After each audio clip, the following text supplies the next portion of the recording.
এক একটা বাড়ির নিয়ম আছে, যতক্ষণ মদ লোক না খাবে অতক্ষণ মায়ের লোক খেতে পাবে না।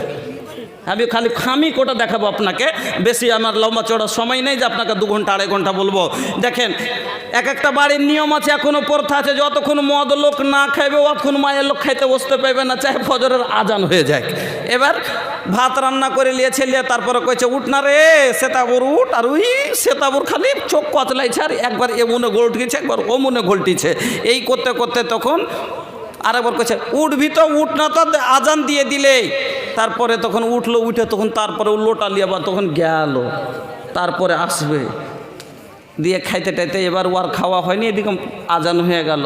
আজান দেওয়ার পরে খাওয়াটা কি মৌলানাকে জিজ্ঞেস করলেন। আমি ছোট মৌলভী সাহেব ফতুয়া দিতে আসিনি, কারণ আমি ফতুয়া দেওয়ার যোগ্যও না, আর আমি দেবও না।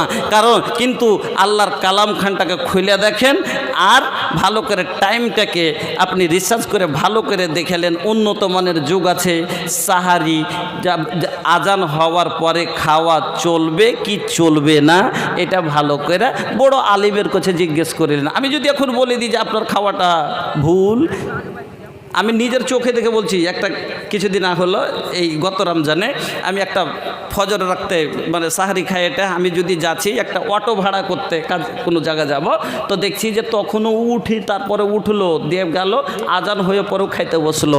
এই রোজাটা হবে না হবে না, একটা টাইমে নির্ধারিত আছে কি না, একটা সময় আছে কি না। আল্লাহ টাইমটাকে বাইন্দা কেন দিলে? আল্লাহ বলছেন কি, তোমরা খাও, কুলু ওয়াশরাবু, খাও এবং পান করো। কতক্ষণ করবে? হাত্তা ইয়াতাবায়্যানা, যতক্ষণ প্রকাশ না হয়ে যাবে। মিন খাইতিল আবিয়াজ মিনাল আসওয়াদ, যতক্ষণ মানে কালো সুতো থেকে ধলো সুতোটা বের হয়ে না যাবে। এবার বুঝতে পারলাম না, কালো ধাগা কোনোদিন ধলো ধাগা থেকে আলাদা হবে না। ওর মানে এখন পূর্ব দিকটার দিকে তাকিয়ে দেখেন কালো হয়ে আছে, পুরোটাই কালো। কিন্তু যখন ফজর হয়ে আসবে, যে সময়টাতে সাহারি খান, গোড়ার দিকে দেখিয়েন, গোড়ার কালোটা হটে দেখবেন সাদা হয়ে যায়। এই আল্লাহ বলছেন, এই সাদা যখন তোমরা দেখবে তখন তোমরা সাহারি খাবে। তোমরা যখন তারপরে ফরজা তোমরা সাহারি খেয়ে তা ততক্ষণ সাহারি খাবে। আমার বন্ধুরা, এবার আমরা ফজরের আজান দেওয়ার পরেও সাহারি খাই, নিজে ওরকম করে গা জোরামি করে উঠি না খাই। এবার তাহলে বহু বেটি গেলা কখন খাই, আর রোজাটা কাজের মতন হবে কি হবে না। এবার কিছু গেলা মায়ের লোক হয় মরল, শাশুড়ি হলো তো গাছের গোটা। মাখালা একটু ভালো করে আপনারাকে একটু ডিজিটাল ওয়াশ করছি, ভালো করে আপনারা শুনেন। শাশুড়ি হলে বহুও রোজা রাখছে, শাশুড়িও রোজা রাখছে, নন্দ রোজা রাখছে, সবাই রোজাদার। কিন্তু বাড়ির সকালে ঝাড় কে দিবে? না তো বহুমা। থালি বর্তন কে মাজবে? বহুমা। গোবর খাবর কে তুলবে? বৌমা। দুপুরে রান্না কে করবে? বৌমা।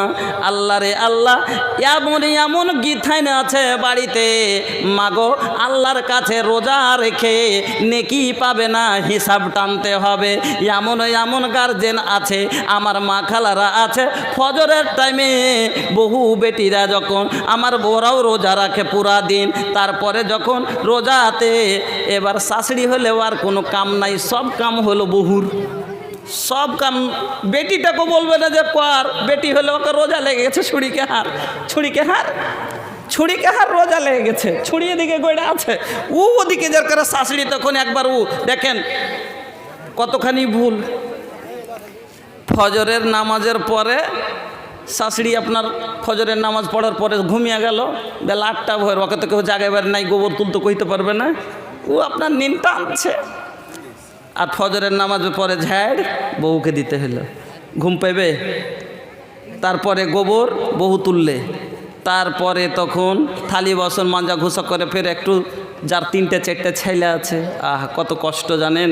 ওই মা খালা গালাকে অনেক সময়তে ঝগড়া বা রোজাতে বেশি ঝগড়া হয়, জানেন কিসের লেগে? এবার ফের আজোহরের পরে মাঞ্জা ঘুষা করে 3বার দিনে ঝাড়ঝোটা করার পরে ফের বিকালের রান্না কে করবে? তো বহু করবে। তখন ভাটিবেলাতে এরা মানে চলতি আর পারে না, আর বহুটা মানে পারে, খালি বহুটা পারে। শাশুড়ি নন পারে না।